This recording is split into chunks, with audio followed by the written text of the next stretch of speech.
დღეს საპატრიარქოში საქართველოს მართლმადიდებელი ეკლესიის წმინდა სინოდის სხდომა გაიმართა.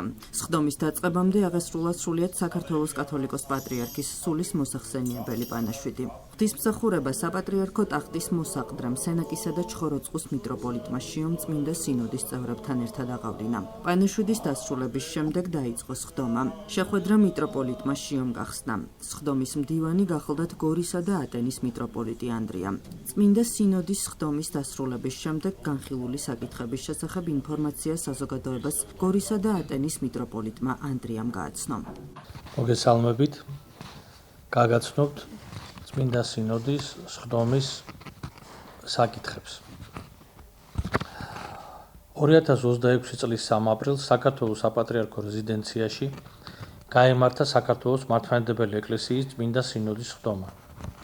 სხდომა დაიწყო უწმინდესისა და უნეტარესის სრულიად საქართველოს კათოლიკოს პატრიარქის ილია მეორის სულის მოსახსენებელი პანაშვიდით, რომელიც გადაიხადა საქართველოს საპატრიარქო ტახტის მოსაყდრემ სენაკისა და ჩხოროწყუს მიტროპოლიტმა შიომ წმინდა სინოდის წევრებთან ერთად. ამის შემდეგ წმინდა სინოდის სხდომა გახსნა საპატრიარქო ტახტის მოსაყდრემ სენაკისა და ჩხოროწყუს მიტროპოლიტმა შიომ.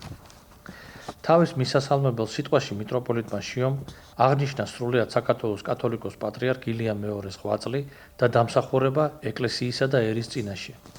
მან მადლობა გადაუხადა წმინდა სინოდის წევრებს, სამდელოებას, ხელისუფლებასა და ქართველ ხალხს მისი უწმინდესობისა და უნეტარესობის ილია მეორის მიმართ გამოხატული სიყვარულისთვის და ითხოვა ეკლესიისა და ერის სისავსისაგან ლოცვითი შეწავნა ერთსულოვნების შესანარჩუნებლად და საარჩევნო პროცესის ღვთისმსათნო წარსამართებლად. სხდომის მდივნად არჩეულ იქნა გორისა და ატენის მიტროპოლიტი ანდრია. მიტროპოლიტმა შიომ წმინდა სინოდის სხდომას წარუდგინა საქართველოს მართლმადიდებელი ეკლესიის 1995 წლის მართვა-გამგეობის დებულების თანახმად შემუშავებული შემდეგი საარჩევნო პროცედურული საკითხები. პირველი, საპატრიარქო კანდიდატების 3 კანდიდატი, გამორჩევის წესი, სამუშაო ვერსია. მეორე, საქართველოს კათოლიკოს პატრიარქის გამოსარჩევად საქართველოს მართლმადიდებელი ავტოკეფალური ეკლესიის გაფართოებული კრების პროცედურული საკითხები, სამუშაო ვერსია. მესამე, დასახელებულ იქნა შემდეგი კომისიები: ხმის დამთვლელი, სამანდატო და სარედაქციო, რომლებიც უზრუნველყოფენ საარჩევნო პროცესის სამართლიან, გამჭვირვალე და ორგანიზებულ ჩატარებას. საკითხთან დაკავშირებით თავიანთი აზრი გამოთქვეს წმინდა სინოდის წევრმა მღვდელმთავრებმა. წმინდა სინოდმა იმსჯელა და დაადგინა. პირველი, წმინდა სინოდის შემდგომ სხდომაზე განიხილოს საპატრიარქო კანდიდატების სია და პროცედურების დაცვით გამოვლინდეს საბოლოო კანდიდატები საქართველოს მართლმადიდებელი ეკლესიის გაფართოებულ კრებაზე წარსადგენად.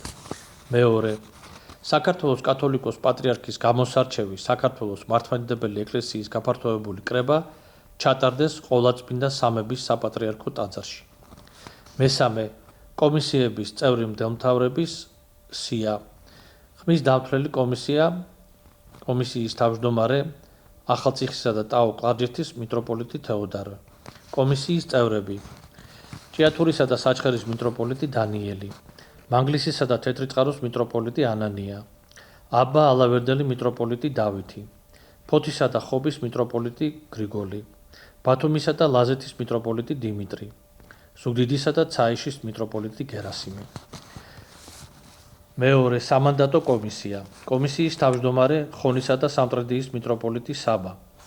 კომისიის წევრები: ვანისა და ბაღდათის მიტროპოლიტი ანტონი, ბოდბელი მთავარეპისკოპოსი იაკობი, სურამისა და ხაშურის ეპისკოპოსი სვიმეონი, ბელგიისა და ჰოლანდიის ეპისკოპოსი დოსითე. მესამე, სარედაქციო კომისია. კომისიის თავმჯდომარე გორისა და ატენის მიტროპოლიტი ანდრია. კომისიის წევრები: ჭყონდიდისა და ცაგერის და ლენტეხის მიტროპოლიტი სტეფანე, ქუთათელ-გაენათელ მიტროპოლიტი იოანე, ბოლნელი მთავარეპისკოპოსი ეფრემი, მარგვეთისა და უბისის ეპისკოპოსი მელქისედეკი. პუნქტი მეოთხე.